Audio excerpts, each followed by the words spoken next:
right now, of course, the focus all on Phoenix. The trucks are going to get them warmed up, but plenty of racing still to come. Nationwide Series, NASCAR Race Day on Speed, and the Sprint Cup race on Sunday. Here up on the mountaintop, we love Camping World. They've been a great series sponsor. Thanks for setting us up. Be sure to go to your local campingworld.com store to get all your outfit. The grub's been cooked. It's time to go racing. I'm getting in my tent. It's time to go. Enjoy the show.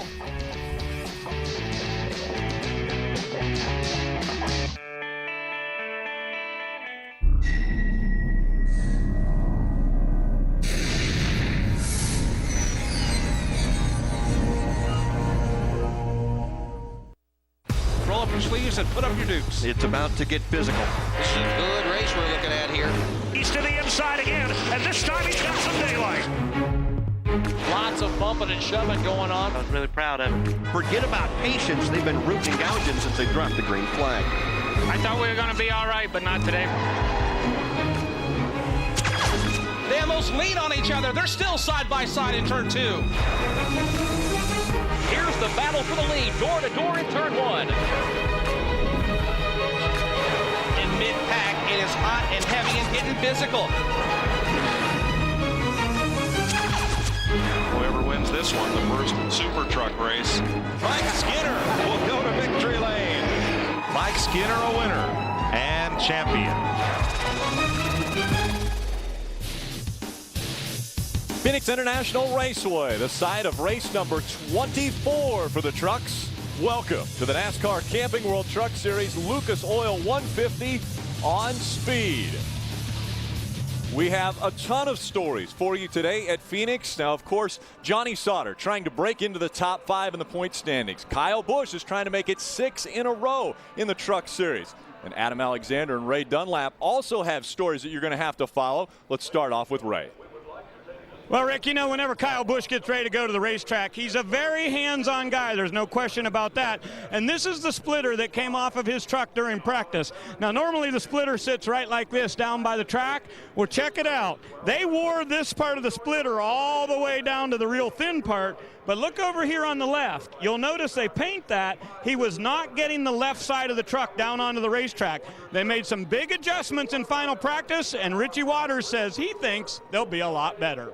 Adam?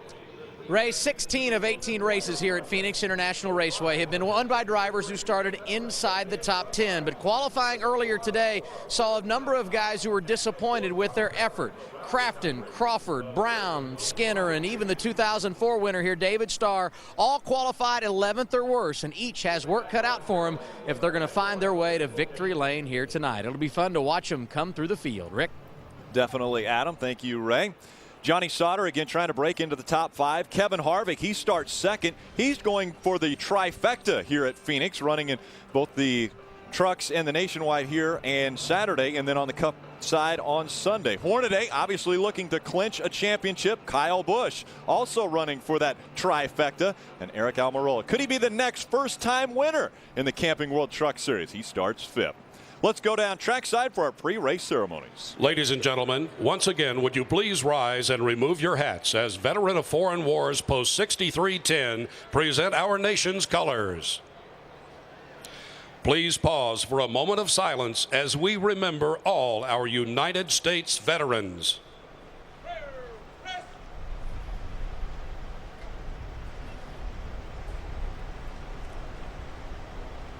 Please remain standing as Phoenix International Raceway Chaplain Ken Bowers offers tonight's invocation. Thank you, our blessed Heavenly Father, for allowing us to join you here at Phoenix International Raceway for another perfect weekend of racing. We thank you for the memory of yesterday and the promise of tomorrow, but right now we thank you for the blessing of the now. May we have a safe race. These things we pray, and everyone said, Amen. Ladies and gentlemen, please welcome avid NASCAR fan and Peoria, Arizona resident Danny Jacobson as he performs our national anthem. Oh, say, can you see by the dawn's early light what so proudly we hailed At the twilight's last gleaming, whose broad stripes and bright stars through the perilous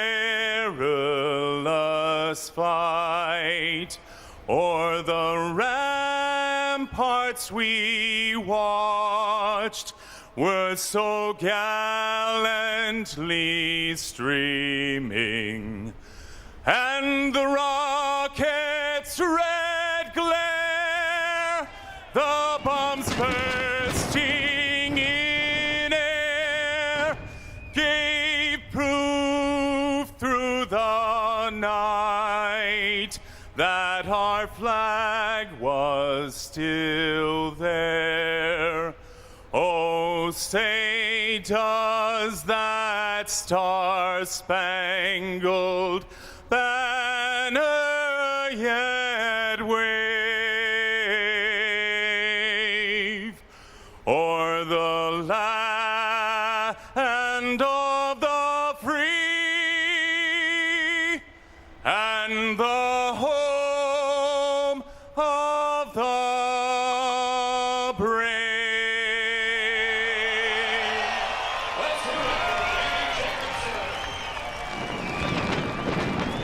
365 races ago, the Camping World Truck Series came to life right here at this very track. Under the lights at Phoenix International Raceway. Well, we're under the lights. I think above the racetrack, though, is Krista Voda. Let's get reset up. Yeah, if you missed the setup, boy, where have you been? Nothing better than camping with a million of your friends. That's what we did tonight on the setup up here on top of Rattlesnake Hill. Of course, down on the track tonight, the big stories will be Johnny Sauter on the pole. He has been so strong lately. He is definitely a threat tonight. And when you talk numbers, the guys everyone's watching, Kyle Busch, can he do it again? Can he win another race? And Ron Hornaday, he could potentially clinch tonight the championship. Matt Crafton not going down without a fight. Kevin Harvick, Hornaday's boss, on the track as well. Rick, Phil, Michael, who will carry the torch tonight? Well, I think you've done a great job up there on Rattlesnake Hill. Now, only 2 races remaining. Mikey, what can we expect tonight? I think Kevin Harvick has this whole field back on their heels, Phil. You know, he was so fast in practice that folks were going, we got to work on these trucks. We got to do something to keep up with Kevin Harvick. And, you know, they changed their setup, some of them, after practice. That's risky. Sometimes it can be rewarding, but other times it'll bite you. So Kevin has changed the way this whole race looks so far. Well, Michael, he's already working on 2010. He's already working on his title defense. They feel like they're going to win this championship with Hornaday, and they've got a 2010 prototype truck that Kevin's running. I was talking to Kevin right after Cup qualifying. I said, how was your truck in practice? He said, awesome, good, awesome, good. I said, how about Hornaday? He said, well, he's pretty good. And they made some changes, but I don't think he's quite as good as my truck. So they're already looking towards 2010 because they feel like this is the direction they need to go in. Now, we've talked a lot about Kevin Harvick, but how about the pole sitter, Johnny Sauter? I mean, he's looking to make it 2 wins on this season. And what momentum he brings into this racetrack. These guys have finished this season strong, and that's another team that's thinking about 2010 championship. So we have a lot of things going on here tonight at Phoenix, and the racing on this track, it's unmatched. I love this track. Nobody's going to be counted out. Let's get the engines fired. Let's go down for the command. Ladies and gentlemen, once again, please welcome your Grand Marshal, President and Chief Executive Officer of Lucas Oil, Forrest Lucas, as he delivers the most famous words in motorsports. Gentlemen, start your engines. All right, Stacy, crank it up, bud. Crank it up. Start up when ready. 5, 4, 3, 2, 1. Crew chiefs, spotters, drivers, all communicating. Get it fired up. The fans are fired up. We're ready to race at Phoenix. Toyota is rated. Welcome back to the Lucas Oil 150 in Avondale, Arizona. It's International Raceway. Conditions now a little closer to what we practiced last night. Temperature just 65 degrees. Winds 12 miles per hour. Partly cloudy, although you can't tell as the lights are bright here at the racetrack. Starting grid will roll across the bottom of your screen again. Johnny Sauter grabbing his 2nd career pole. And Kevin Harvick will start on the outside, an all Chevrolet front row. We take a look at our Z-Max track description, Phil. little tighter corner down in 1 and 2. It banked a little bit more. Michael, I never raced here since they moved the wall out in turn 2. Gave them a little bit more room. Did that change much?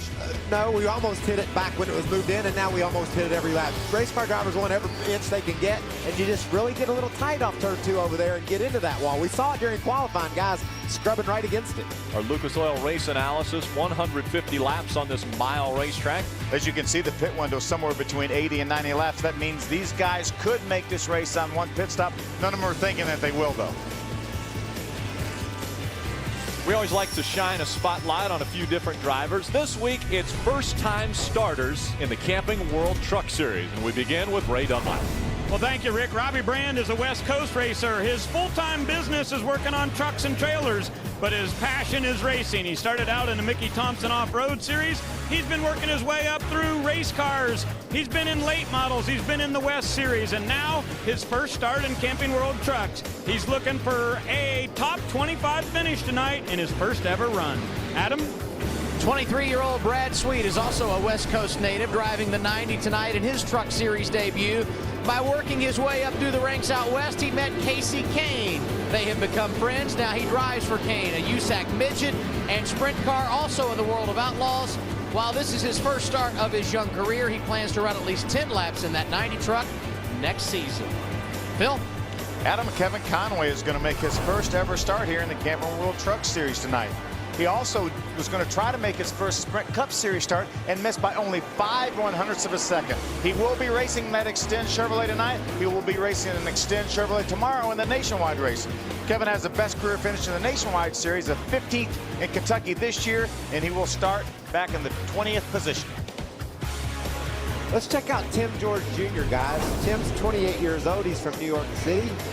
He's got some solid racing credentials as it comes to the Truck Series.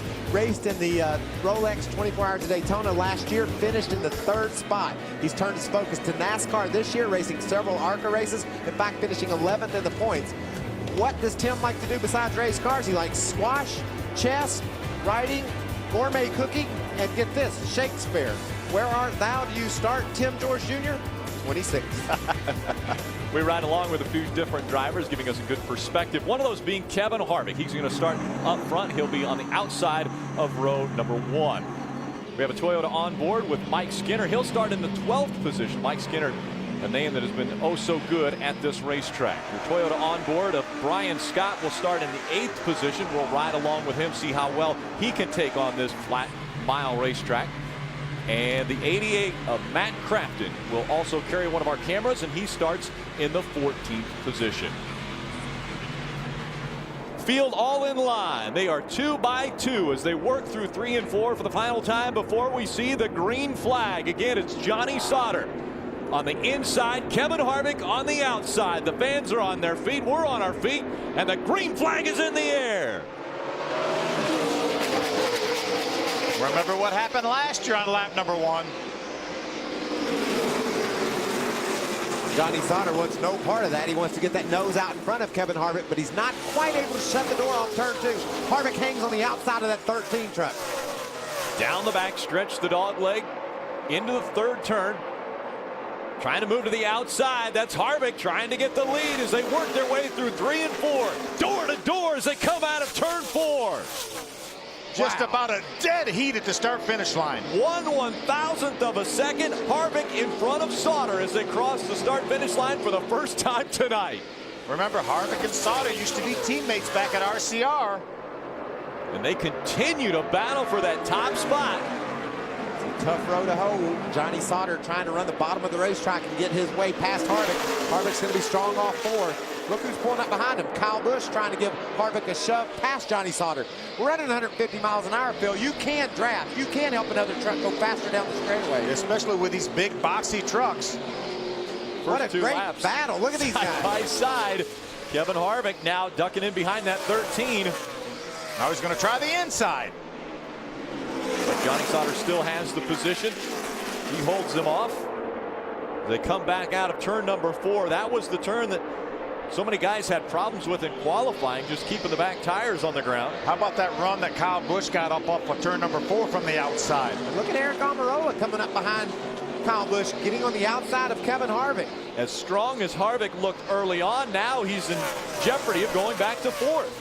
And that's got to feel great for Billy Ballou. He's had a lot of success with that 51 truck, but at Talladega, he got a 1-2 finish with the Amarola coming home behind Kyle Busch. And now, early in this race, his trucks are running second and third. And remember, they're battling for an owner's championship. They came in here with Kevin Harvick's 33 truck being 75 points ahead of the 51 truck. And that's important, Bill. If Billy Ballou wants his owner's championship, that's as important to that team as a driver's championship is to them. So they've got a lot to race for. Doesn't look like it's going to be over here tonight either. As well as the manufacturer, Toyota versus Chevrolet.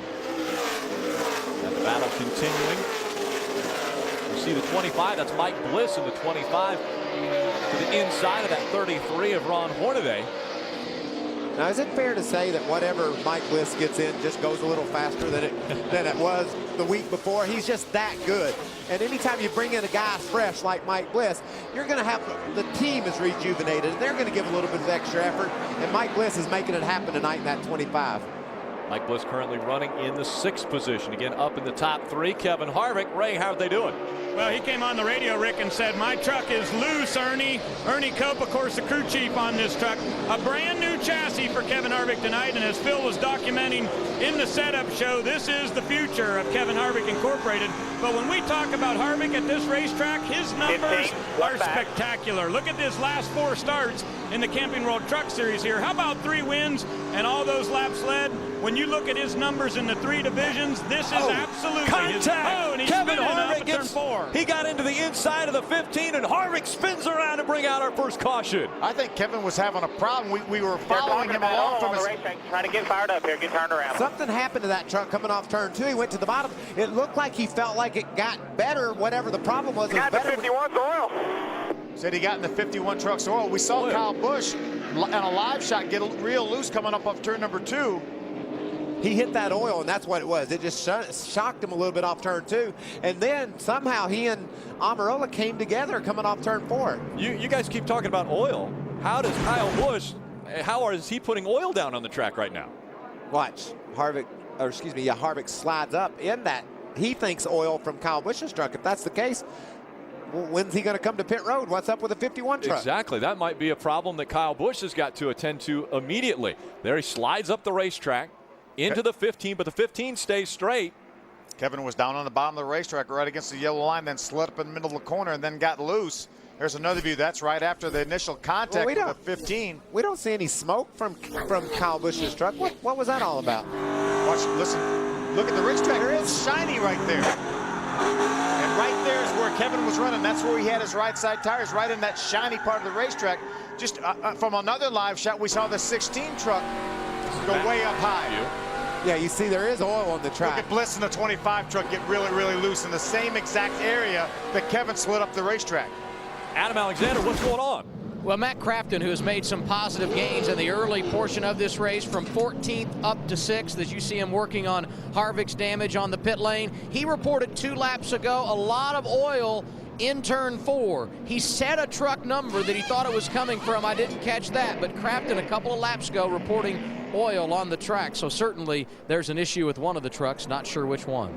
Harvick was following along behind Kyle Busch and hit some oil. He might have just assumed that's where it came from, but didn't look to me as if it came from Kyle Busch. There is a lot of oil on the track. He experienced it twice. He got in it coming off turn 2, about lost his truck. Yeah, we saw him move way up the racetrack. There's smoke coming out of the... That's the 08 of Jamie Dick. Jamie Dick. Yeah, and that's right in that area where Kevin got really, really loose. But you're right. We saw him from his onboard get really, really slow up off of turn number 2, and then looked like he felt like he got back going again and drove it hard down into turn number 3, and everything looked fine till he slid up a little bit, about a lane up, and then he got really, really loose and obviously made the contact with a 15 of Eric Almirola. That won't... that truck can still win this race, Phil. He's got a setback here early in the going, but you know, Rick, we've talked before. If you're going to have a problem, you want to have it early, so you have a chance to rebound from it. They got to pit road, worked on that truck, and he can still win this race. NASCAR is going to go clean the track off, make sure that there isn't oil down on the racetrack, and if there is, they'll put the speed zorb down and get it right off. So we'll go back to racing when we come back to Phoenix. The intensity of short course. Soil 150 continuing from Phoenix International Raceway under our first caution, and it was Kevin Harvick, who was running third, believes he got into some oil, then slid up the racetrack, got into the side of the 15 of Eric Almirola, and spun around just at the entrance of pit road. That brought out our first caution. All the trucks running single file line. Let's take another look. You can see Harvick's back up to speed after a tough 1 and 2, but the thing just takes off on him, and he wouldn't have spun out, but the 15 truck of Eric Almirola was there, and when he hit him, he had his wheels cut to the left, and it just turned him right around. We saw several trucks get loose in that same area of the racetrack, Ray. And Kevin had been saying for half a lap there was oil on the track, as well as Johnny Sauter. When he did pit that Longhorn Chevrolet, he wanted to make sure they got a tear off the windshield so that he had a good clear vision. They did not change tires though, so Ernie Cope saying we want to keep those tires for later. Kevin said I didn't damage them, so everything's ready to go. He said, don't worry guys, we've got plenty of time to get back to the front. Adam? And Eric Almirola, another one of the innocent victims on that crash. Harvick, the guy, of course, crashing into him. But they said there is no damage. The 15 stayed on track, able to maintain their track position. Almirola, though, did come on the radio and say there continues to be a lot of oil down in the bottom portion of turns 3 and 4. They need to get it checked out. And then he followed it up by saying, you know, Kevin Harvick usually just doesn't spin out and hit people. So obviously he feels like there's an issue with the track, and we'll see if they get it corrected. Green flag back in the air. Johnny Sauter out in front of Kyle Busch, Eric Almirola, Ron Hornaday, and Mike Bliss. Look at the move Kyle's going to try to make on the outside. Johnny moves up the racetrack, pushes Kyle up even farther. 2 and 3 wide behind him as they fight for positions early on in this race. You know, if there was oil down on the racetrack, I'm not sure that we've done anything to get rid of it, have we? I don't see it, but Kyle Busch is doing something to get rid of 13. He drives down on the inside of Johnny Sauter. Johnny said, I'm going to shut the door on the top side, and Kyle said, well, I'm going to open it on the bottom. Kyle Busch trying to go 6 races in a row where he goes to victory lane. Johnny Sauter trying to get back in the top 5 in the point standing so he can be on the stage at the banquet later this year.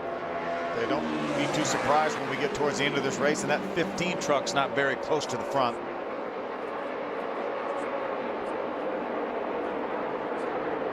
Johnny Sauter looks like gets a little bit loose off turn 4 there.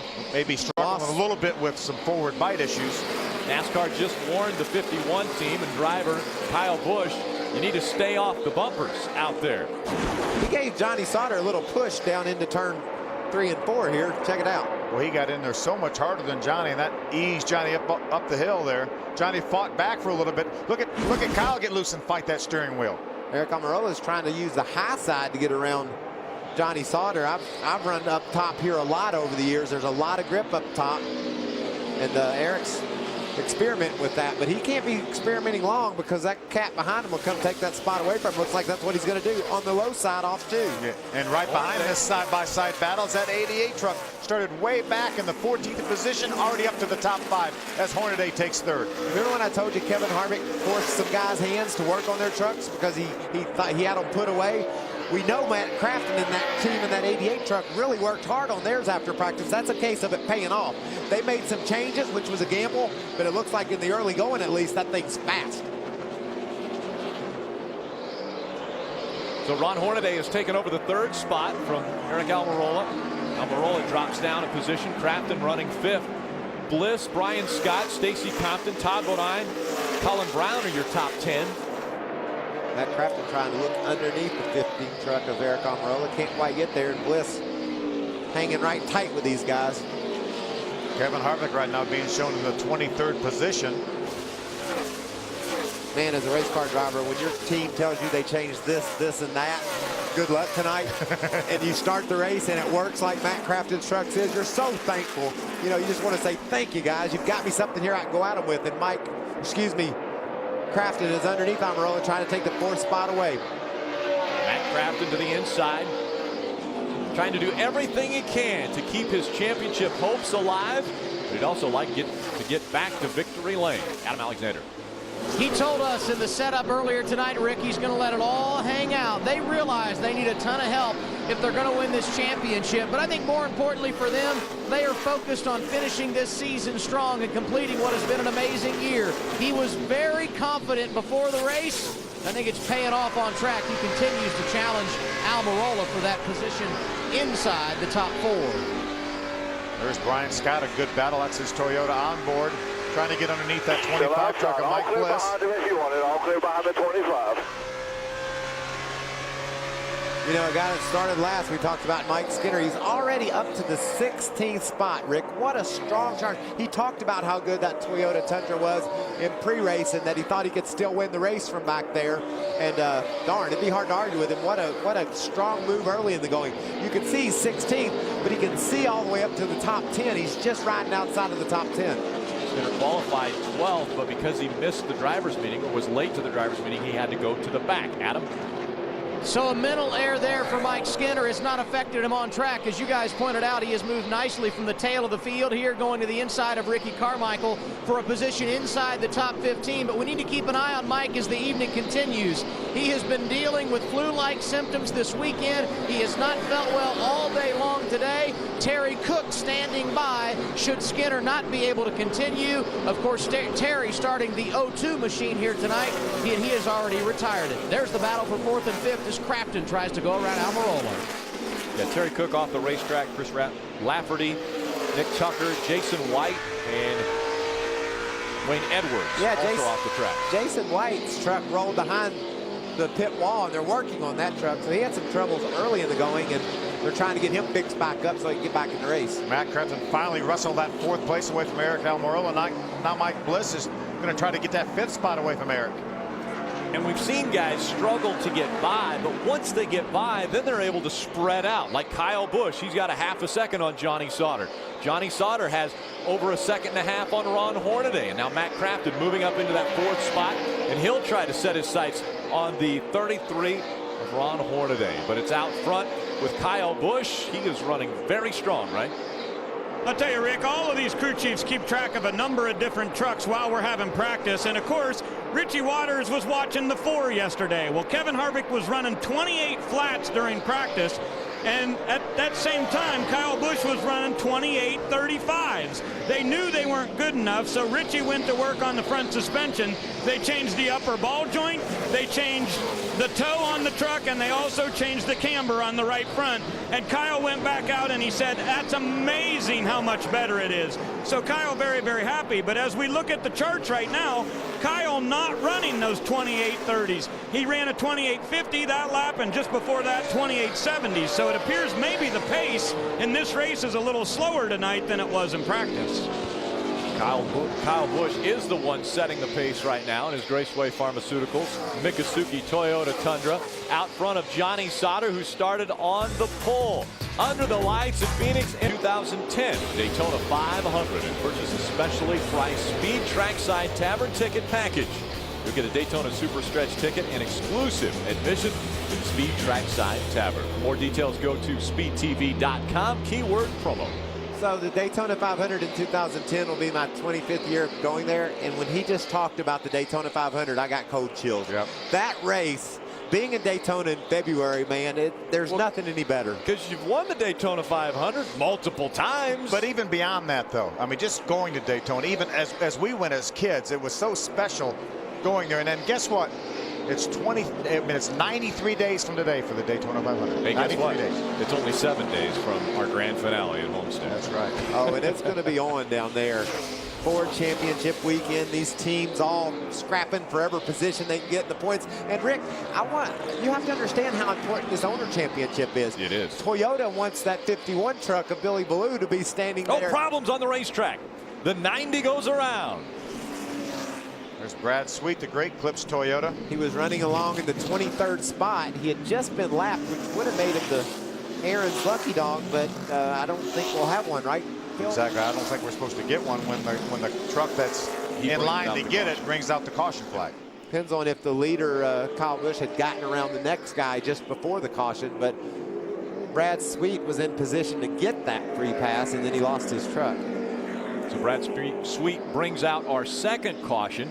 This one on lap 35. Let's take another look. up higher on the racetrack as they enter 3. Whoa, that thing really got away from him in a hurry. He's lucky to keep it out of the outside wall. It's really hard to do on a flat track like this. We did a nice job. When you lose one on entry, it wants to get up in that outside wall. So Brad, despite the fact that he's making his first start, he made some solid decisions there with what to do once he lost his truck. There's another view. You see him all right now. You see the black marks, but he's going to stay in the throttle. Watch those rear wheels spinning forward. That's going to keep that truck from backing up to the outside wall, Adam. 4, 3, 2, 1.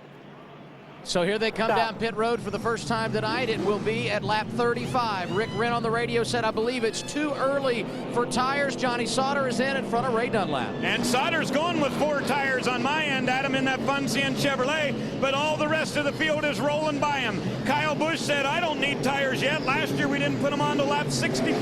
Adam? And it was tires only, or rather fuel only for Busch. He's the first off the pit lane. It's going to be fuel only for Hornaday. 1 can is all he needs. The 33 is away. Stacy Compton, the third off pit road, Ray. And I saw Mike Bliss put tires on that number 25 too, Adam, so he will give up a good bit of track position. Came into the pits running in 6th spot. He'll go out at the tail of the field. He and Sauter putting tires on now, so they'll be on very different strategies than Kyle Busch and Hornaday. Remember, all the guys that put tires on will be coming back in to put fuel in.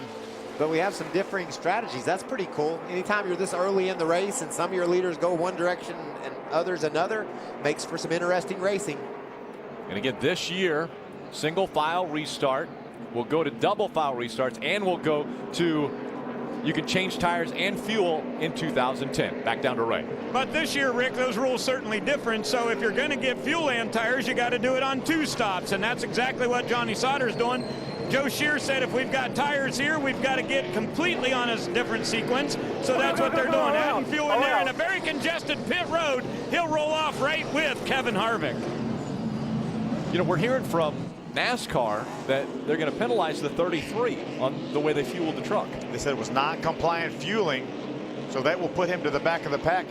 He might as well come back in and put tires on. Adam, what's going on with that story? Well, I think what I heard Rick Wren say on the radio, Phil, is that the catch can was not in once they started fueling the truck. So I believe that is exactly what Wren was referring to in regard to the penalty. And we will see if the 33 comes back down pit road. Here you see the replay. The gas man already had the hole plugged before the catch can man got there. That could have been related to, they were discussing tires or no tires, but whatever the case may be, Hornaday going to have to come back down pit road. In fact, it appears that's what he's doing right now. So Hornaday came in running 3rd. This is not what they needed to come away with a championship clincher here tonight.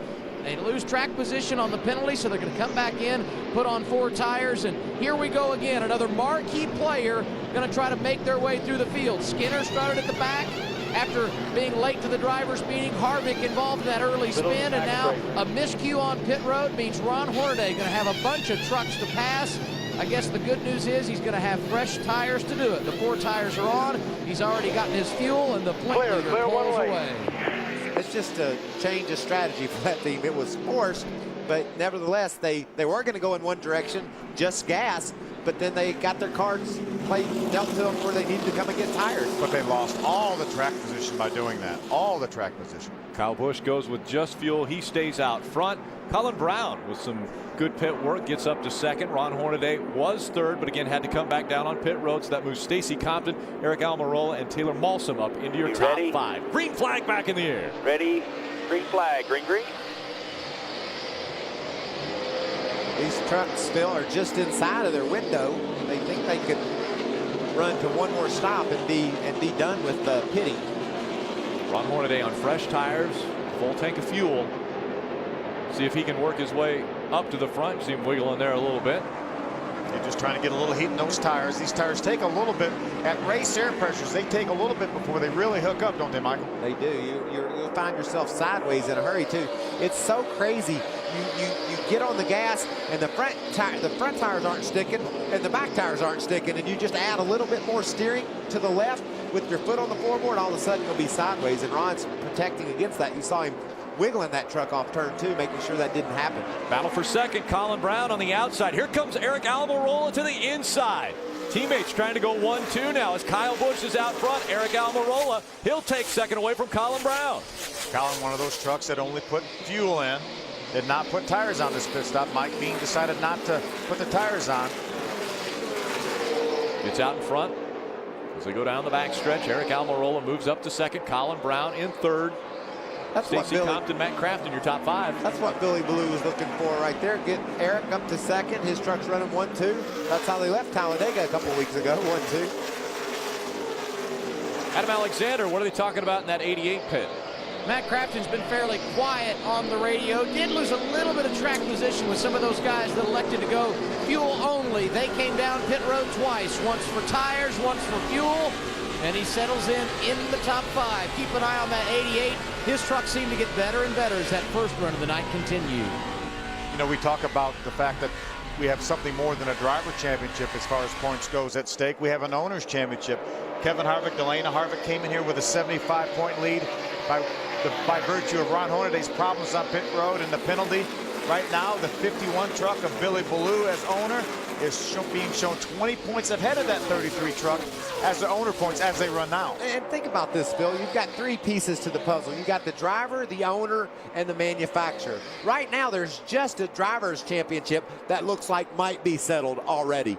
The other 2, the guy that owns that truck and the manufacturer, Toyota, they're racing flat out. I mean, this is a huge deal for these 2 teams to try to settle. There you go. Stop. How about Eric Almirola going by his teammate? The battle for the lead goes on. Almirola takes the spot away from the 51 of Kyle Busch. Hugging that yellow line on the bottom of the racetrack. That's an illustration of tires now. The 15 of Eric Almirola put tires on in that pit stop. Obviously, we know that Kyle Busch did not put tires on. Kyle Busch just doing fuel this most recent pit stop. Colin Brown running in the 3rd spot. Stacey Compton, Matt Crafton, Taylor Mawson's back there in 6th. Johnny Sauter in 7th. Kevin Harvick's worked his way back up to the 8th spot. Brian Scott running 9th. Mike Skinner at 10th. Life couldn't get much better for Eric Almirola right now. Sitting out front on fresh tires in 2nd place doesn't have them. He said, if we could just run this way for a little while, I'd be pretty happy. And just recently engaged. But he didn't tell Ray about it in advance, which upset Ray a little bit. Thought Ray was going to break that story last week, but he missed it by a day. Kevin Harvick able to get by the 13 of Sauter. Here's a battle for 10th. You see Mike Bliss in that 25, riding along with Skinner. Skinner's made a great recovery from having to start at the very back of the field because of missing the driver's meeting. Did you see the way Bliss respected that corner? You know, he was passing Skinner, but when they got down to turn 3, he didn't have him pass. So he let out the gas a little bit early, making sure he didn't get in there and lose that truck and take them both out. So it's a real tough job to get down underneath another truck and complete the pass, and you can see why. Bliss is having to really be careful about how he races against Skinner. Great battle on the right side of your screen. How about 4th, 5th, 6th, and 7th on the left side of your screen? Harvick already making his way past Thor Sport Racing team in 1 corner. He really wants to win that owner's championship as well. He certainly does, and it's going to be quite a battle. Those Billy Blue trucks are fast. Those Toyotas are running well, so Harvick wants to make sure he can give any information he can to his crew that might transfer over to Hornaday's crew to make his truck better yet too. Wasn't last week at Texas, didn't we have maybe 2 former winners in the race last week at Texas? Yeah. We have 7 former winners here at Phoenix in this race tonight. Ray Dunlap. Well, guys, it was 4 tires and fuel for Kevin Harvick in that round of pit stops, and also an air pressure adjustment on the right front. He said it really helped him through the center of the corner, and that's obvious by the way he's racing on the track right now. No doubt about that. And again, Kevin Harvick saying that the truck is a little bit different in turns 3 and 4, coming off the corner better in 4 than it is in 2. And Kevin involved in our first incident on the racetrack on lap number 8. We thought he hit some fluid and some oil on the racetrack, slid into the 15 of Eric Almirola, and then turned around in front of pit road. And he has successfully overcame that. He did not put tires on after he spun. He put them on just now, so he successfully overcame that spin early. Eric Almirola with a 1.8-second lead over teammate Kyle Busch. She wants to make up. When you dream, do you dream in speed? Introducing the Speed Dream Ride.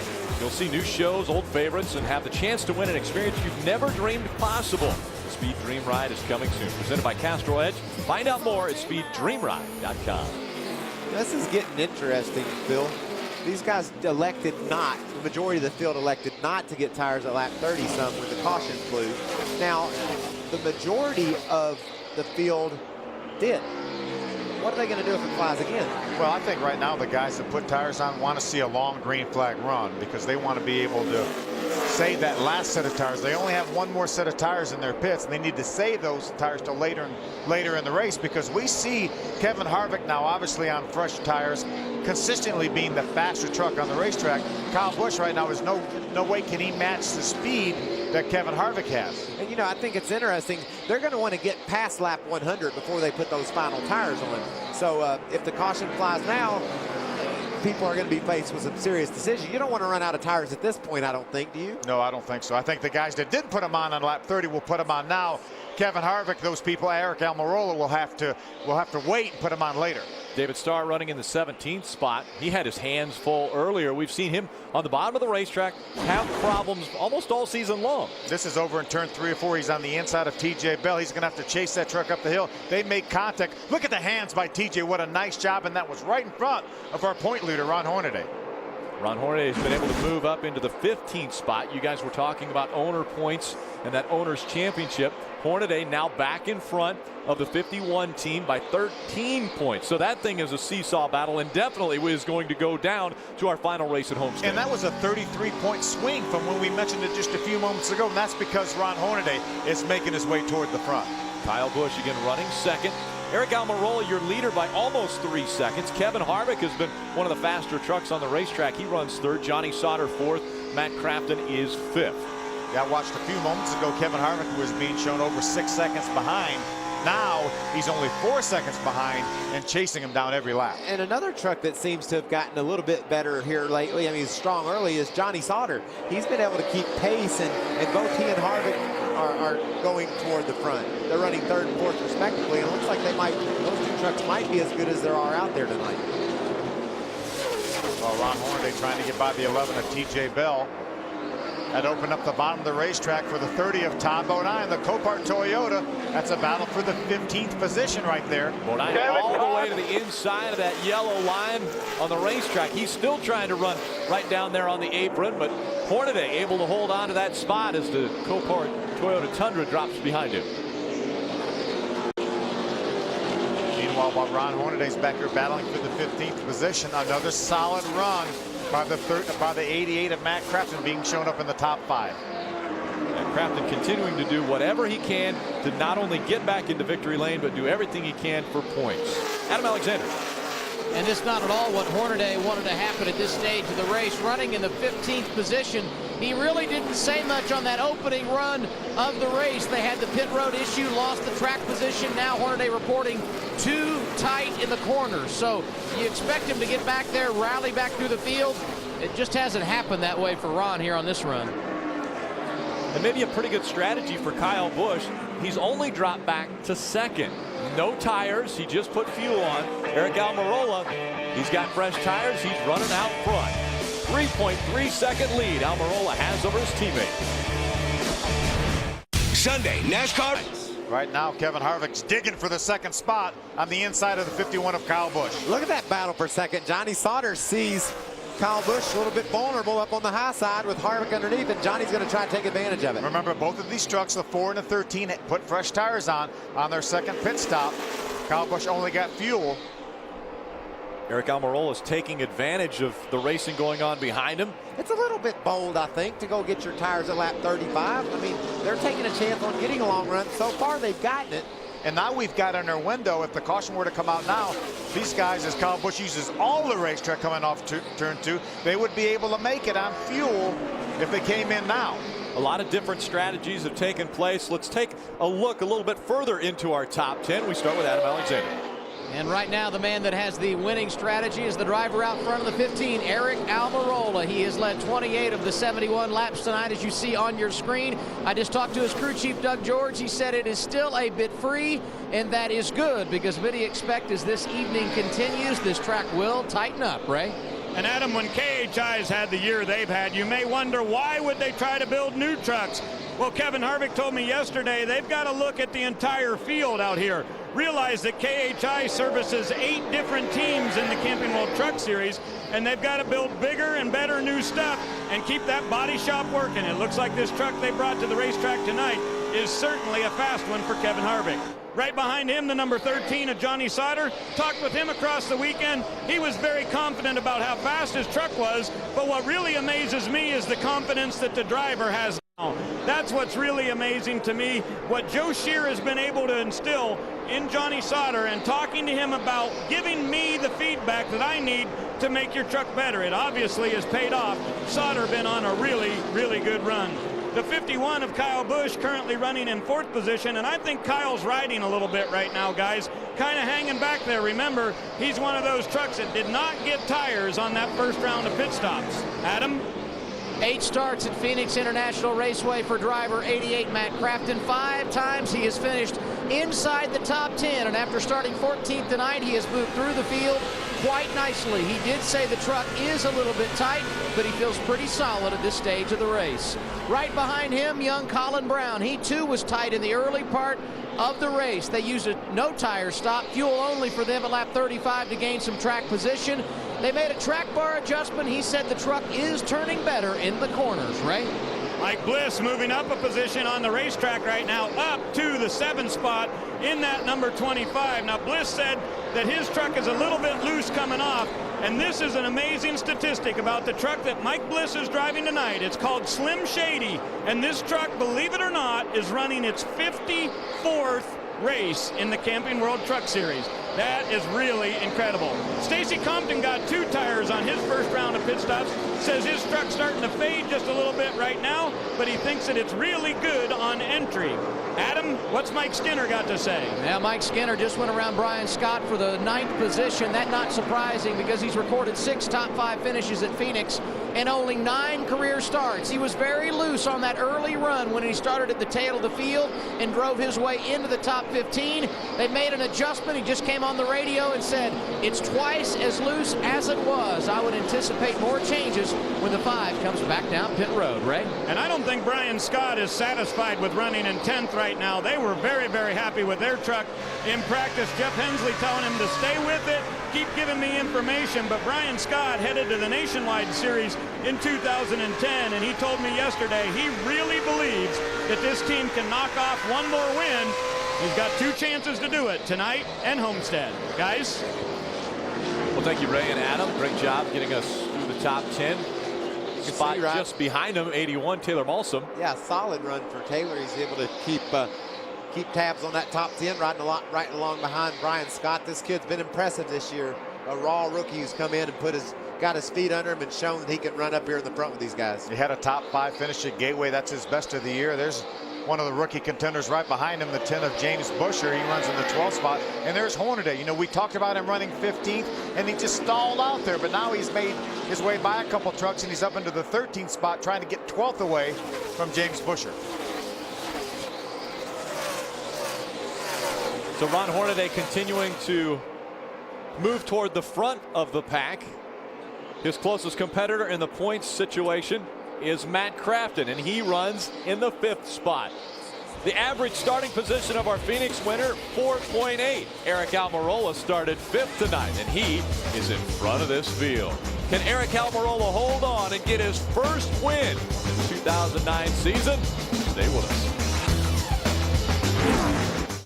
Got a little more to talk about now that Jimmy had his trouble last week early in the race.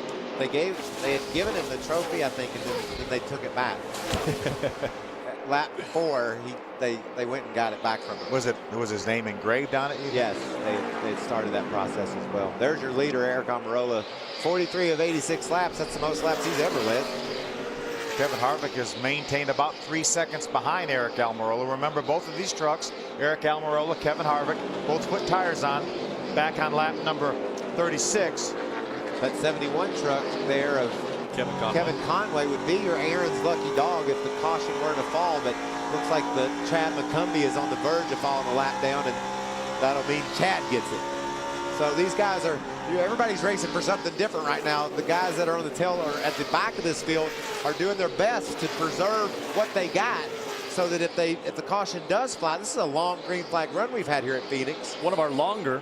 We have had a 60-lap green flag run before, and that's been the longest ever. And you see right now Mike Bliss making his way by the 6, Colin Brown. So Bliss moves up into the 6th position. Colin Brown moves back to the 7th spot. We're seeing the 50 slower on the racetrack. That's Wheeler Boys. Yeah, that's son of Trevor Boys that used to race back in the 80s in the Cup Series. Wheeler's going to also run next week at Homestead, so good to have him a part of the series. Unfortunately, going to have some tough luck here. He's trying to get off the racetrack right now, so he's on the apron in 3 and 4. Pretty close him making it back, guys. And as we talked, TJ Bell just fell a lap down, so he's now in position to get the Aaron's lucky dog. But I don't know if that truck will make it all the way in.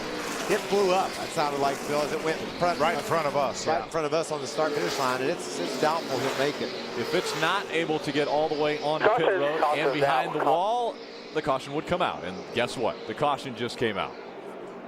It's the 50, not up to speed and not able to get off the racetrack.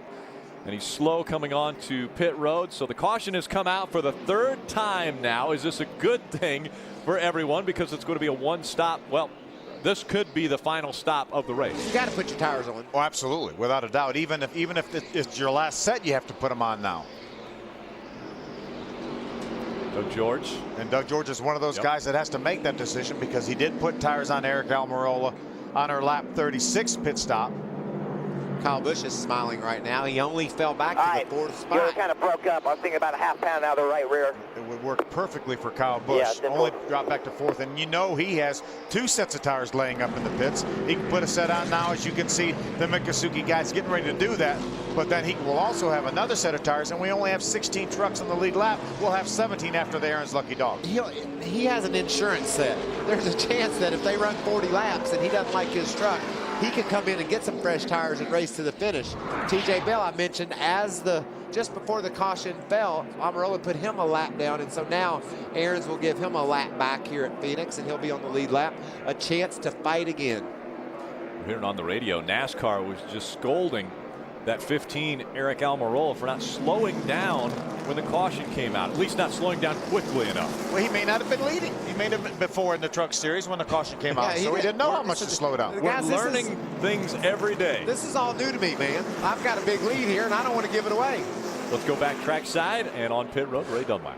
Well, Kevin Harvick and his crew chief Ernie Cope talking over about what changes to make this Longhorn Chevrolet just a little bit better. They talked about a track bar. We'll see exactly what they do. For Johnny Sauter, he was tight in the center and just a little bit tight off. He says this thing's so much better when it's in clean air. It'll be 4 tires for the number 4. They're going to do that. Also come back for fuel after this. They go around working on Harvick. Now for Johnny Sauter, they're going to also do 4 tires and make an air pressure adjustment on the right front. Adam? And for the guys up front, we're talking about Eric Almirola, the leader, and Matt Crafton. Both said they were tight for Almirola. It will be 4 tires this time, an air pressure adjustment, and they will come back for fuel, and we will see who's the quickest off the pit lane.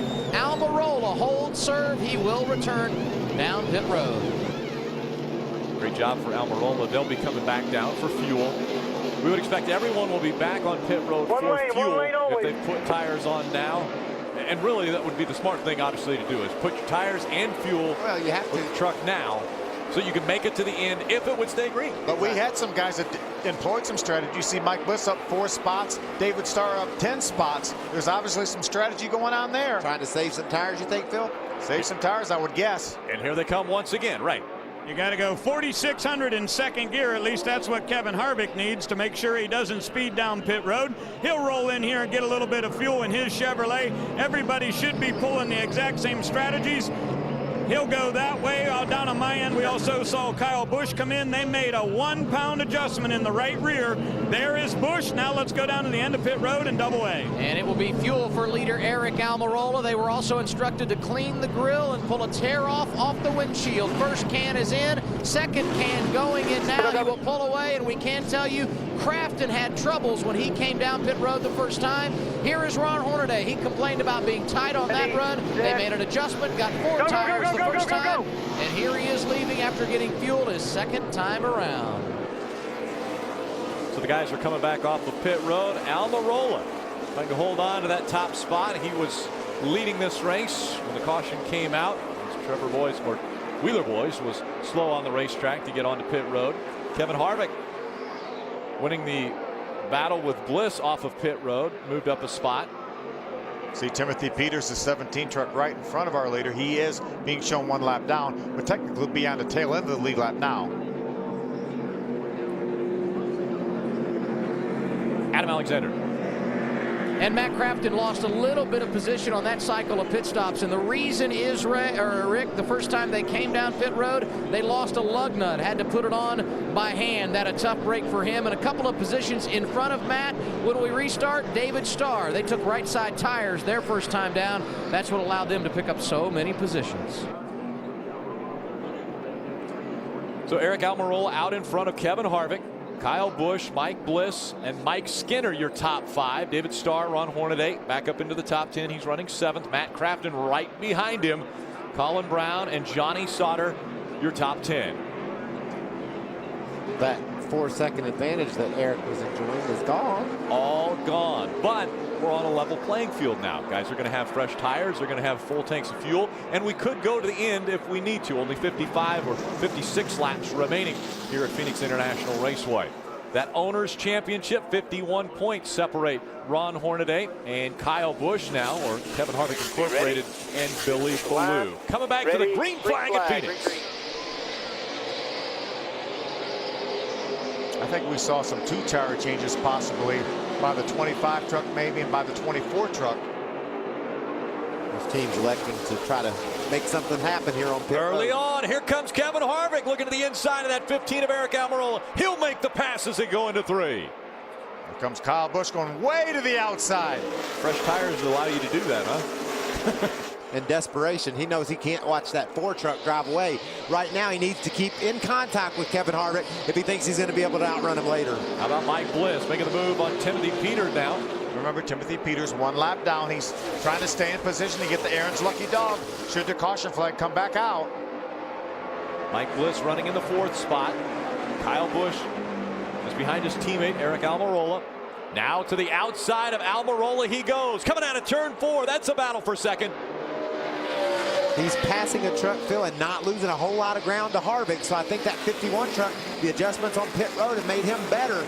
Could pose a real issue for Kevin Harvick. I know, listening to Kyle Busch before this race started, really just concerned about how good that 4 truck was. I know it'll feel great for Richie Waters and that whole team if they can deal with that truck, get up there and outrun him after they basically conceded all of yesterday to Harvick's game. Right now he's got him right in front of him, nobody else in between. So now he's going to see with 52 laps to go how he stacks up. We've seen Kyle Busch out in front of the field. He led 30 laps. His teammate led 52 laps, Eric Almirola. Johnny Sauter was out front for 11 laps. And Kevin Harvick has led 5 laps, and he tries to increase that number now. There's Matt Crafton following his teammate, Johnny Sauter. Matt's currently being shown in the 9th spot. Still 2 laps up there to 31 and 07. You're still clear. Talking about some lap trucks that are in front of him. Working for the different positions on the racetrack side by side now. You see the 24, David Starr. That's a glob. That's definitely a glob. Is it a gaggle? How about Eric Almirola jumping back up on the underside of Kyle Busch to try to get that second place back? Those 2 battling for second while Kevin Harvick put some distance between them. Almost a second now. It was 0.8 of a second the last time they went by. And Kevin Harvick just ran a sub 28-second lap the lap before this one. It's getting on down there qualifying speeds, but the sun's gone down, the trucks are sticking good, and Harvick's wanting to try to get any advantage he can over these 2. Kyle Busch pulls over and lets Eric Almirola have that second spot. I think Kyle thinks he didn't have anything to go get Kevin with. Maybe his teammate could do it. They worked so well together at Talladega a couple weeks ago, and I know Kyle was appreciative of how he got raced there. The final third of the race. Kevin Harvick in front of Eric Almirola and Kyle Busch. This Thursday. Kevin Harvick out in front of the field by 0.7 of a second. This could be the first of the trifecta for Kevin Harvick. He wants to go the trucks, the Nationwide, and the Cup, but try to win all three. And he's been good. He's won all three here before, but never in one weekend. That could happen or start tonight. Sunday, NASCAR race day roars into Phoenix with on speed. Problems with the 6 truck. Colin Brown slow on the racetrack.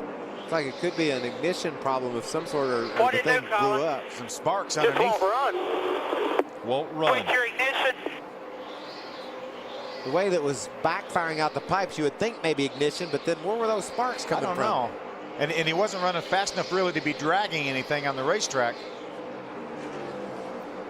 So Colin Brown slow on the racetrack, just entering turn 3 now, down onto the apron. Yeah, I did. It's no good. Remember, Colin's in that big fight for top 5 in points.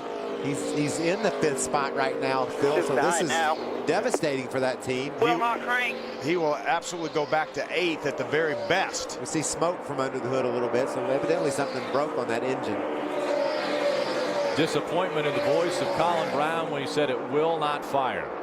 Wow, race all year long in that top 5 position, and knowing that that's what your goal is at this point in the season, have it all go away here. That's, Ray, what are they saying?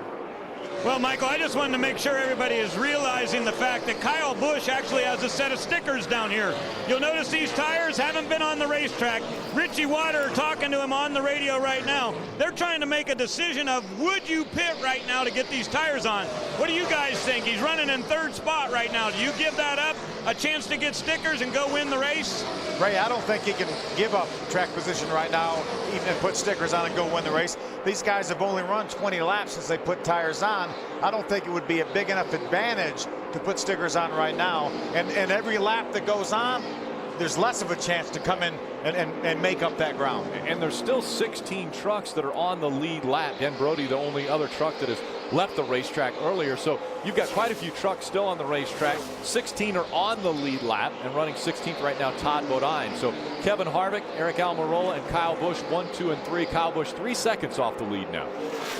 You know, if Kyle was running back in a 10th spot, something like that, yeah, then he doesn't have a whole lot to lose. But right now, I'm sure Kyle right now says he does not have a good enough truck to win this race. But I think he would probably lose more ground if he came in any time from now to the end of the race. I think he would lose more ground than he wouldn't be able to get back to where he is right now, I don't think. Do you, Michael? I don't think so at all, Phil. And, you know, I think this outcome is, in my opinion, still in doubt. I watch Eric Almirola. He's able to run exactly what Harvick runs, and at times a little bit better than Kevin. So Eric's got a shot to close in on Harvick, but Kyle just doesn't seem to be fast enough right now to make it work. So we know we've seen Richie Waters make some crazy cool calls. He might bring that thing to pit road, but I don't think it can work at this point in the race. And while that battle continues up front for the race win, we saw the 33 is in front of the 88. That is all Ron Hornaday has to do tonight.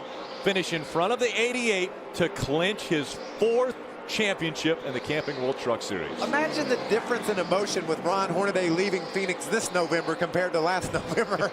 If he's able to hold where he's at and win this championship, whoo, that's a big difference. And you know, there have only been 3 drivers in the history of NASCAR to win more than 3 championships in the 3 major series. Obviously, Richard Petty, Dale Earnhardt Sr. with 7 Sprint Cup championships. Yep. Jeff Gordon with 4 Sprint Cup championships. Nobody else. Now, Jimmy Johnson may be on the verge to join Ron Hornaday, but Ron Hornaday is going to be in some pretty elite company. Very impressive what he has been able to do. Caution on the racetrack. The 22 gets into the wall. That's Tim George Jr. Now they're going to have to make that decision. Richie Waters and Kyle Busch are going to have to make that decision. Do we come in and get tires? Well, you know, I think they're going to say we can't win the race like we are. What do we do? But it'll be fun to see what they do. We're going to find out what they do when we come back to Phoenix International Raceway. Out front, it's Kevin Harvick. He's got to stay on the track.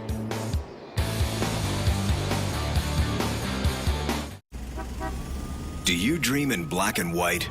I know I did. I rented one and was able to go to Washington, D.C. with my family. We had a great time, and obviously Camping World helping us out today with the setup. Chris Devoda and all her gear up on top of Rattlesnake Hill. Yeah, you wanted to borrow mine, and I said it'd probably be better for you if you could go to Camping World and rent one. Yeah, I noticed you were quick to say that, too. I was like, you were going to charge him more than Camping World did. I can't afford to do it for what Camping World is doing it for. Aaron's lucky dog goes to Timothy Peters, so he gets a lap back. He'll be on the lead lap. I can't buy TV, furnishings, or home appliances for what Aaron's is doing it for. I have nothing, Rick. We have a great race in front of us. Kevin Harvick, he has been leading. Can he stay in front of Eric Almirola? These guys held pat. They didn't come to pit road.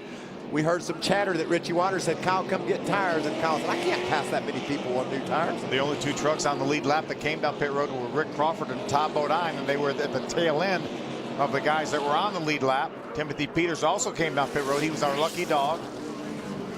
We'll have 25 laps to go when they get the green, so this is going to be a sprint for Kevin Harvick to see if he can indeed hold off Eric Almirola. And I'm telling you guys, that 15 truck is as good or better than Harvick. It'll be fun to watch. Eric Almirola trying to add his name to the short list of first-time winners in 2009. Colin Brown won at Michigan. Timothy Peters at Martinsville. Johnny Sauter at Las Vegas. Brian Scott at Dover. All first-time winners in the Camping World Truck Series. And the lights come back on Randy Kaiser's pace truck, so they will go around one more time before we get the green flag. We caught a glimpse of Timothy Peters going around the field. They may have felt like they didn't give Timothy enough time to get back around and to rejoin the field. That may be why they held this restart one more lap. The big question was strategy right before this final pit stop. Before they came close to pit road entrance, Richie Waters and Kyle Busch had some words about what their strategy should be. Nobody else is coming. They're all out of tires. What do you want to do here? Can't win it the way we are, can we? Well, we can't win it with tires. It's going to be way too far back, bud. Yeah. Right now, your times are right comparable with Harvick. You're a bunch faster than the 15. Let's just stay. 10-4. Unless they all come here, we're coming. Be ready. How many laps to go? 20. It's the 33 that we're keying off of here. We're not coming.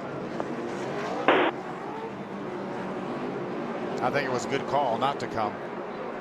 That was the communication. They have decided to try to win this race on the tires that they've got on. They had a fresh set sitting on pit road, but they opted to not come down pit road. Let's see if that works for them. Kevin Harvick in front of Eric Almirola.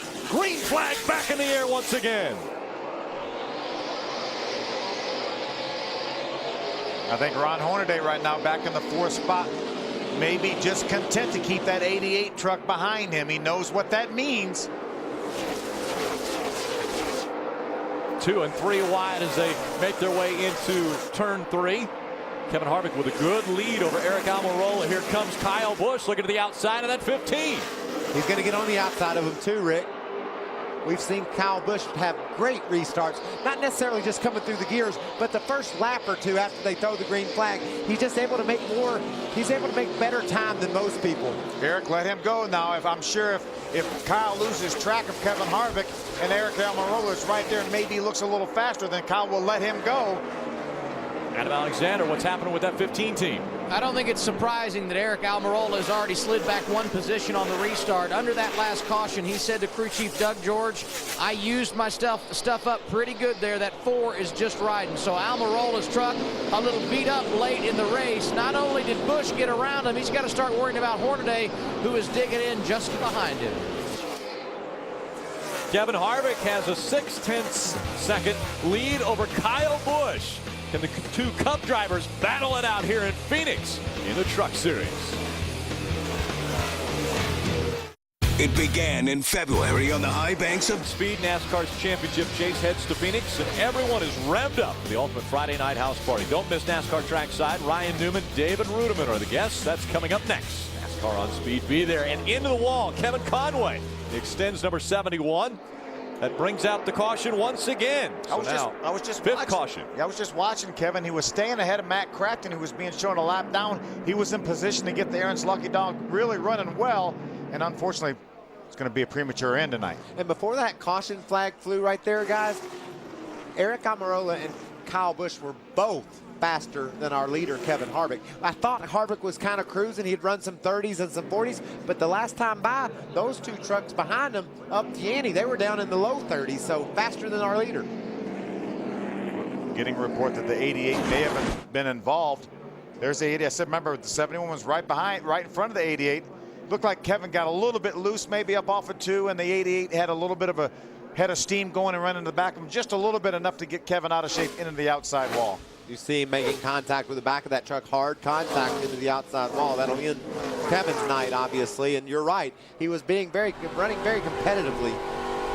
Sideways, you heard Crafton let off. The 71 truck got sideways, Matt let off, but still ran into him, and when he hit him, it knocked him into the outside wall. So at first glance, you would think Crafton just ran him over, but then a closer look from the in-truck camera, we saw 88 truck slip first. We'll be back for the conclusion of Lucas Oil 150 after these messages. The intensity of short course off-road racing return. Welcome back to Phoenix International Raceway. When they come back by, they'll have 11 laps of racing to go. The lights are off the pace truck, meaning next time by, they'll see the green flag. It's Kevin Harvick, Kyle Busch running 1 and 2, Eric Almirola, Ron Hornaday, and Johnny Sauter. They're in your top 5. Well, they started in the top 5 today, and they're still running the top 5. Did we not say after qualifying that's a tough top 5 we've put together here tonight? Kevin Harvick. These guys are strong. This will be fun to watch. Can Kyle Busch jump on Kevin Harvick like he did Almirola on that last restart? Well, I don't know. Kevin Harvick has been so strong. Remember, he overcame being our first caution when he got in the oil and spun and ran into the 15 of Eric Almirola. Kevin Harvick has won at this racetrack 6 times. Sometimes if the guy in second has a bit of an advantage, though, Phil, he can follow the guy leading down in the corner. The guy leading doesn't want to overshoot the turn, and the guy in second can jump on the outside. Ready, green flag. Green flag back in the air. Kyle Busch with a great restart. Let's see if he's got anything for Kevin Harvick as they go into 1. Well, you know, Kyle's not afraid of the outside, but Kevin, boy, he drove it in there and it stuck. I think that might have answered all those questions. Eric Almirola, a little wiggle back there in 3rd. Ron Hornaday running in the 4th position. Johnny Sauter running in that 5th spot. And Johnny Sauter said to his spotter, make sure that 33 knows I'm coming through. Matt Crafton dropped the spot to Mike Skinner. So Crafton falling back. And again, a reminder, if Hornaday finishes in front of that 88, he will clinch the championship tonight. Look at this battle for the lead. This race is definitely not over. Inside of 10 laps to go. Harvick just in front of Kyle Busch. Kyle Busch trying to make it 6 consecutive wins in the starts that he's made in this truck series. He knows he can't follow Kevin Harvick and win this race, so he's trying to make something happen in a different groove. He ran the high line both 1 and 2 and 3 and 4, trying to do anything he can to get this race wrestled away from Kevin Harvick. He has to do something different. Kevin actually opened up a little bit of ground this last lap. He's got a couple truck links right now, and Kyle, looked like Kyle had a good exit that time off of 2. That higher line is allowing him really to accelerate and exit strongly off the turns. Kevin gets in the corner a little bit better, but Kyle makes it all up on exit. This is Kevin Harvick's 100th start in the Camping World Truck Series. His first 3 wins came at this very racetrack. He's trying to defend the win that he was able to garner a year ago, and he's looking good at it now. Remember, he won earlier this year at Martinsville. He's never won more than 1 race in a year in the Camping World Truck Series. Looking to change that tonight, as well as start off the trifecta. He would like to win in the Truck Series, the Nationwide Series, and the Cup Series. Here's a great battle. Taylor Balsam on the inside. Contact there. Brian Scott into the 11. Clear. Scott's able to get by the 11. Here comes the 30 of Tom Bonai. And look at that. Rick Crawford and James Bush are just behind him in their Fords. What a great battle. These guys are raging just outside the top 10. Only 7 laps to go. Be 6 laps to go when Kevin Harvick gets back around to the start-finish line. Kevin Harvick with almost a half a second lead over second place Kyle Busch. There's those two running through 1 and 2. He outran Kyle Busch by 0.2 of a second that lap. Phil, he's got to feel really good about what he's got going on. Doesn't want to see a restart, just like to run this thing out. Green-white checker might be fun for us to see, though. I don't think he would want to see a green-white checker. Kevin Harvick started on the outside of row number 1. Looking to make it his 5th win in the Camping World Truck Series in his 100th start. You see the VFW 33 go by. Problems with James Buescher into the wall. Buescher will bring out the caution once again. The 6th caution of the night. James Buescher with a lot of damage to the left side of that truck. And this is exactly what Kevin Harvick did not want to see, a late caution. It is kind of what we did want to see. We see if we can mix this thing up any at all and give Kyle Busch a chance to get up and ruffle Kevin Harvick's feathers a little bit. Maybe make this thing crazy at the end. We've seen it before. We have had 81 green-white checker finishes in the Camping World Truck Series. 5 of them this year already. And it looks as though this will be the 6th. Let's look again at what happened to the 10. That's his teammate, Rick Crawford, getting by the 11 of T.J. Bell. Now James comes along there. He just gets a little bit loose down on the bottom of the racetrack. Shot it in there really hard. He saw that hole open. We're getting down to 5 to go. He knew he needed to grab that spot, but unfortunately couldn't keep his truck under control. Got sideways down on the bottom of T.J. Bell. See, T.J. comes down the hill just a little bit. And James was on the apron of the racetrack, and his car actually slid up off the apron. He was still on the very bottom of the racetrack. Just didn't have a lot of room down there. I mean, as a race car driver, you know, as soon as you let off the gas, you think, oh no, this is going to be close. Is this going to be tough? Can I stay off him? And you know, the accident probably happens 2 or 3 seconds before you actually hit anything. You see the 10 stop. Going to get out of that truck. Can't get it to go anymore. Puts the window net down and looks as though he's starting to pull the helmet off. A championship is oh so close for the 33 team, and right now the man who's calling the shots, Rick Wren, is with Adam Alexander. And I don't see any Tums down here, so I guess that means there's no anxiety at all at this stage, right, Rick? No, I mean, everything's played out. We've had a little drama tonight, but everything's worked out all right. Guys on the pit crew did a jam-up job when we needed to. It got Horn back up in the front pack. Hang on a minute. Hey, Horn, hang on. He's got to talk to his driver. Give me just a second. I only want to say thanks to the VFW and all the troops and the families down at Fort Hood. You know, we're still thinking about them. We all got a special decal on today. But, you know, it's jam up to my guys, Hornaday, Corelli. They're doing an awesome job up there. We just set us a path, what we needed to do tonight. Right now, everything's going okay, but this is the Truck Series, so we do have drama at the end. We're going to have us another green-white checker. That's just the way it plays out. They have overcome adversity. Hornaday in line for a 4th championship, and Ray, his boss, trying to get his 4th win here at Phoenix. And Adam, such an interesting situation here tonight at this racetrack, because throughout the season, KHI has run pro motors throughout the year, PME, and they have been very, very strong. Ron Hornaday has that engine underneath the hood of that 33, but tonight, Kevin Harvick has an ECR motor, Earnhardt Childress engines. Very interesting situation as Kevin has made the decision to switch engines suppliers for next season. And guys, I'm interested in your take on that. Certainly a strange situation, as strong as that team has been this year, but for the first time this season, there is an ECR engine in that number 4.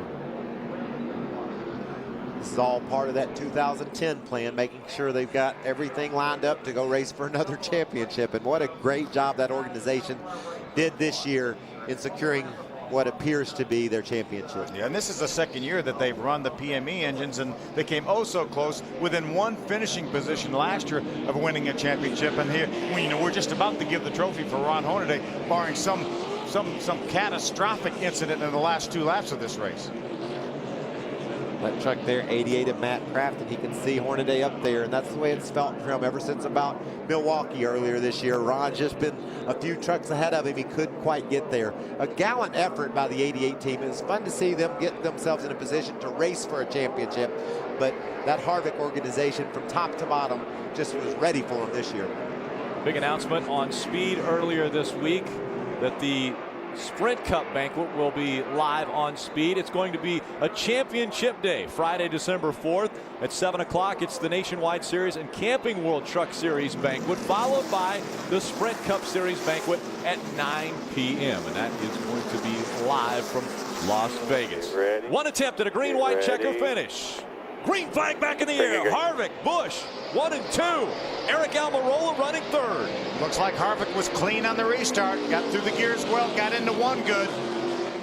A great restart for Kevin Harvick. Can he hold on and grab his 5th win in the Camping World Truck Series, 4th at this racetrack? You know he's got a guy behind him that will do all he can do to try to wrestle that lead away. Has a good corner there, but Harvick's truck just right down on the bottom.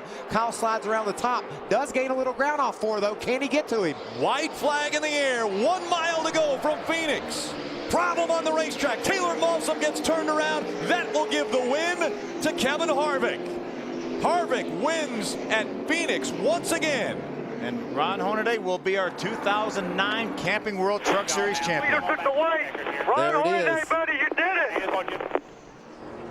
Listen in to Rick Rinn celebrating. Kevin Harvick with a great start to his weekend. Getting a little bump there from Kyle Busch. Across the start-finish line, Ron Hornaday will be your 2009 Camping World Truck Series champion. What a night for Kevin Harvick Incorporated. He wins the race and his truck wins the championship. That is what a night is all about, huh? How cool is that? And Ron said, hey, I may get to drive that truck next year. Just awesome job, guys. Way to dig. That's what we needed. To start the day, Hornaday knew he had to finish in front of Matt Crafton to seize and clinch the title. And there's Delana Harvick. She's got a big smile on her face. You got to take your hat off to the competition, though, Phil. After practice yesterday, they said, if we don't do something, we ain't going to beat Kevin Harvick. He's that good. Well, they all did stuff, but they still couldn't beat Kevin Harvick. There's Matt Crafton congratulating Ron Hornaday. Todd Bodine's right behind him. Also a little congratulatory tap at the back there. And you see the 2 trucks coming to the start-finish line, and I'm guessing a little double burnout here. Race winner and champion side by side. Synchronized burnouts. I think the 51-year-old is kind of showing Kevin Harvick at just 33 how to do a burnout. Well, he's won more races this year than Kevin. He has some more experience doing it. Plus, Kevin's got that new engine. He must really like it. He wants to be good to it. He doesn't want to overturn it. So he lost the burnout competition, though. He won the race, but he didn't do as good as burnout as Hornaday did. Let's hear from our championship crew chief. He's standing by with Adam Alexander.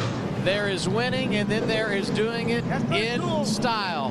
Not much better than this, Rick. Everyone thought when this season began that you and Hornaday were the favorites to walk away with this thing.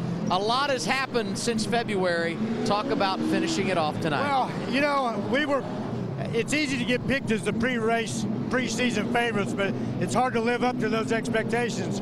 There's a lot of competitors in NASCAR.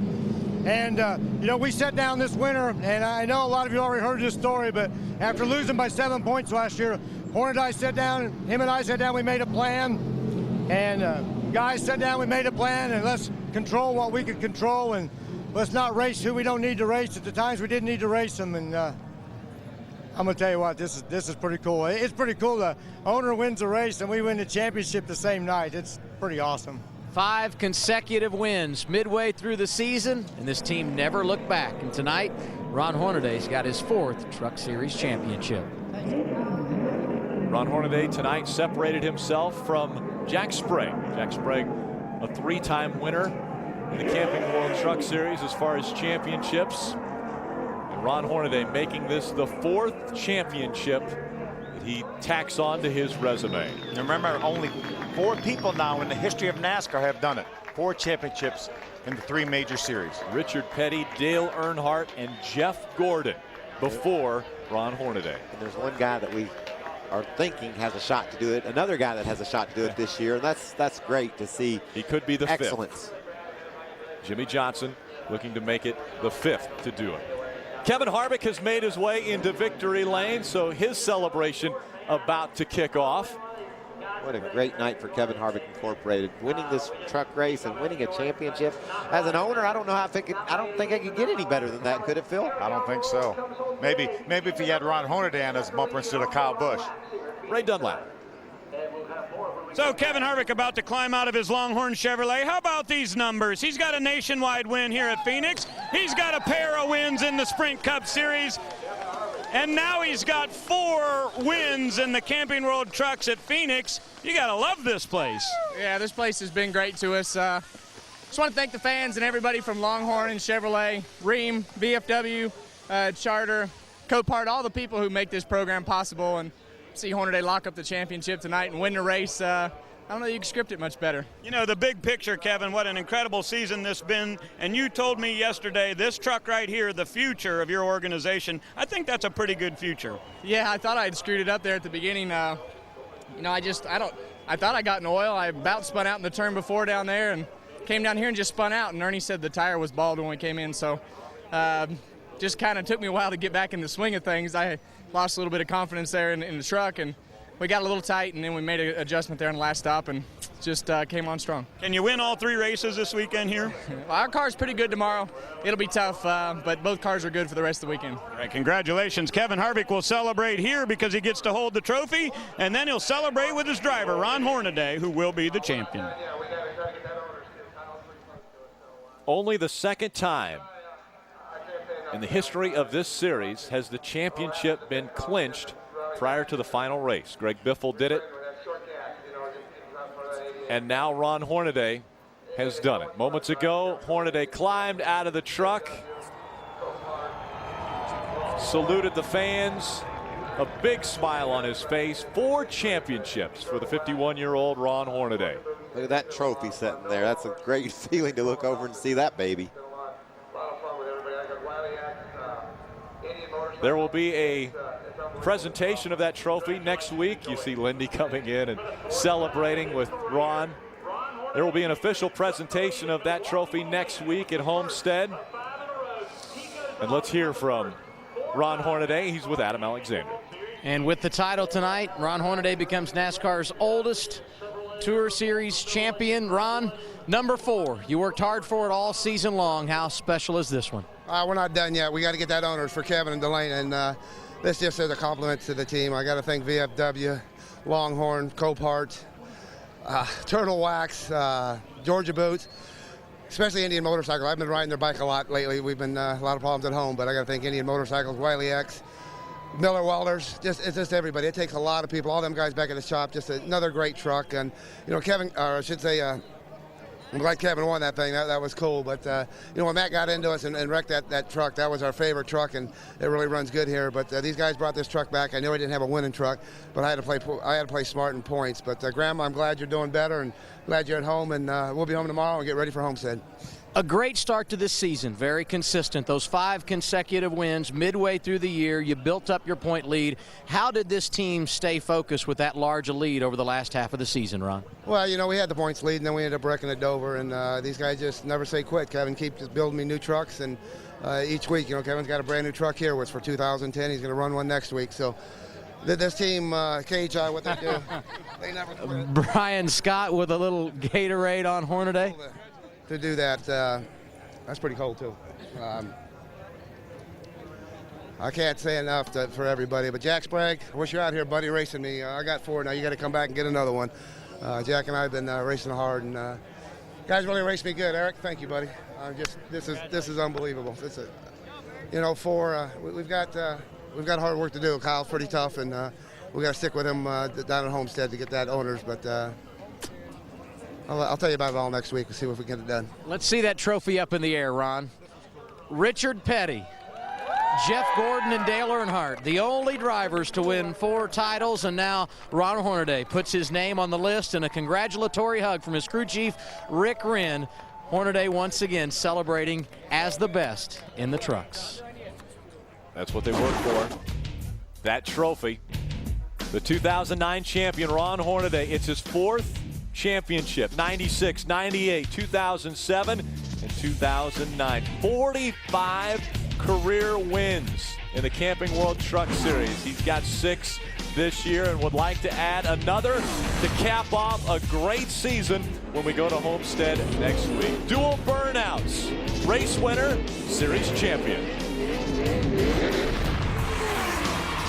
Stern to clinch the 2009 season. Hornaday will be crowned our champion there, but there is still an owner's championship that is up for grabs. 60 points separate the 33 and the 51 team. A 15-point gain for the 51 this week goes to Homestead with only 60 points behind. And we've got a terrific battle for the stage at the banquet. Only the top 5 get on the stage. Right now, Johnny Sauter moved up into the top 5. Colin Brown dropped out of the top 5, but only 25 points separates 5th through 7th for that coveted 5th spot. A tough night for Colin Brown. He was off the racetrack after 114 laps. Problems with that truck sent him to a 28th place finish. And so Johnny Sauter, with an impressive 5th place run, puts him into the 5th spot now, but just 13 points back. In 6th is that 16 of Brian Scott. There are your point standings after 24 races in the 25 race season. Obviously, Matt Crafton mathematically eliminated. 195 points are the most points you can get in any race, and so he is out of it as far as the championship goes. But look at that dog fight for 5th there. Johnny Sauter moved up 2 spots, as you mentioned, but 25 points from 5th to 7th. I wouldn't know how to handicap that battle either. All 3 of those trucks have a shot to finish in the top 5, and they've all separated by just a handful of points. And all 3 of those trucks have been in the top 5 at some point during this season in the points. One of the strongest trucks on the racetrack tonight was that 15 of Eric Almirola. He led 52 laps tonight. Adam? Another solid top 5 finish for Eric Almirola. You led a bunch of laps and then just not enough there at the end. What was the difference? Wait, that last set of tires, for whatever reason, it just didn't take off. It was really tight, and it'd be loose up off. It was just the whole truck had no grip for the first 10, 15 laps of a run. Then it'd come in, and but by the time it come in, I run the same lap times as Harvick. He was just better than me. I felt like we were better than Kyle there, but on the short runs, man, we were terrible. So I don't know. Everybody on this akawareness.com Toyota Tundra has done a great job. And we had a good truck, and just, man, we keep coming up short. We're going to figure it out one of these days, though. Another solid night for Billy Blue Motorsports. Thanks, Eric. Unofficial results from tonight's race. Again, Kevin Harvick in victory lane celebrating. Big smile on his face. 5th career win in the Camping World Truck Series. Kyle Busch, a 2nd place, and you know Kyle Busch can't be happy with 2nd. No, he's never happy with 2nd. He has, what, about 57 2nd place finishes this year in the Nationwide Series. Eric Almirola, strong finish, but obviously disappointed not with getting into victory lane. First run for Ricky Carmichael in that Turner Racing truck, and a respectable performance. Got all 151 laps in, or most of them, and had a solid performance. It's good to see. Kevin Conway, even with that damage from that incident, still finishes in the top 20. A couple of our first-time starts in the Camping World Truck Series, bringing their trucks home in one piece. So obviously good seat time for guys trying to get their feet wet in this series. Let's go down to Ray Dunlap. He's got Kyle Busch.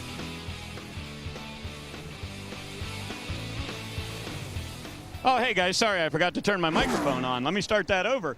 You had a set of tires in the pits left over tonight. Is that the difference in winning this race? I don't think so. You know, we were pretty strong out there in the beginning, and then, you know, we just started riding when those guys came and got tires and fell back a few spots, and maybe not being able to beat those guys off pit road hurt us a little bit. But still, the Ford truck was so strong. I mean, it was hard to it was going to be hard to hold them off. But, you know, the Miccosukee Tundra guys did an awesome job. Proud of everybody on Billy Blue Motorsports, and coming home 2nd, 3rd again today. You know, it feels like we've got things going, and you know, real happy for Billy and all the guys, but I wish we could have come one spot better. You know, Harvick's been real strong here the past few seasons, and we gained a little bit on him. If we could take another gain like we did tonight for next year, we'll be right there. And tell me a little bit about next year. We're talking about you starting your own team going over there. Is there any news you can give us about the progress of that?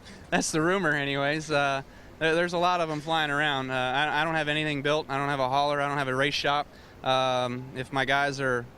If my builders are watching, we need to hurry up. So I don't know. I mean, I've been building a building for 3 years now, and it's been an awful frustrating process, and we're just not getting anywhere. So pretty displeased with that. But overall, you know, if something happens where we can make something of it and start a team, you know, it's getting really, really late. And, you know, you can't just build these trucks in a week. It takes a while. No doubt about it. They've built a great run here with Billy Blue Motorsports, and I think the story of Kyle Busch's team next year will come completely to fruition, guys. Kevin Harvick has made his way out of victory lane. Rick Corelli walking with him. Ron Hornaday will have a smile on his face, well, for a long time. 4-time series champion in the Camping World Truck Series. Big Block Thursday on Speed. Experience the drag. KHI celebrating their 25th victory in the Camping World Truck Series, as well as their second championship with Ron Hornaday and the crews surrounding that race truck and gathering around the 33 driver, Ron Hornaday. The guy who was chasing and running well tonight up front, Johnny Sauter, is with Adam Alexander. A solid top 5 finish for Johnny Sauter tonight, and you moved up in the points. All in all, you satisfied? Yes and no. I mean, felt like our curb record's Fun Sand Chevy was a lot better than that tonight. Super proud of all the guys back at the shop, ThorSport, all the guys, they work hard, and we had a better truck than that. We got to work on our pit stops a little bit. We're missing something there. So all in all, great night. Proud of Joe Shear, all the guys. PME motor ran strong. Goodyear tires are great. Proud to be in a Chevrolet. We got to work on it a little bit, but top 5 in points, top 5 finish. You can't complain about that too much. And we can go to Homestead, one of my favorite racetracks, and see where we can go. He's been the driver in the second half. Johnny Sauter trying to stay in the top 5 in points in the season finale next week.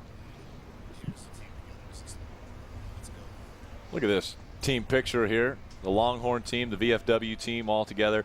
A very cohesive group. Isn't that fun seeing the VFW celebrating the championship, Veterans Day this past week, and with the tragedy that we had last week at Fort Hood, it's nice for people to be able to celebrate the night for that whole organization, and having the VFW on that truck is special. I know to everyone. So many times we hear NASCAR and our armed forces really kind of arm in arm. NASCAR so proud of what our armed forces do to allow us to come out here every week and enjoy ourselves and entertain the fans. Kevin was standing there thinking, where'd y'all go? I want to celebrate more. This is the preliminary celebration. The big party happens next week right here on Speed.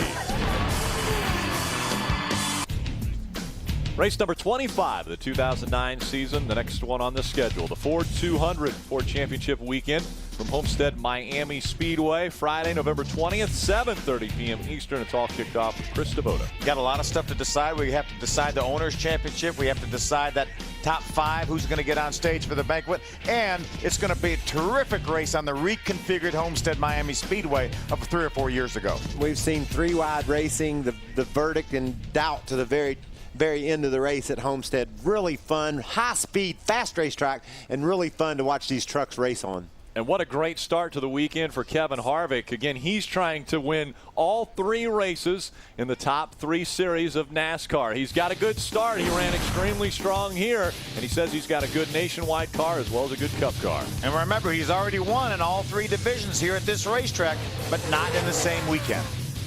Nobody was superstitious tonight on Friday the 13th, even though Kevin Harvick spun on lap, about 1 or 2. It was early on.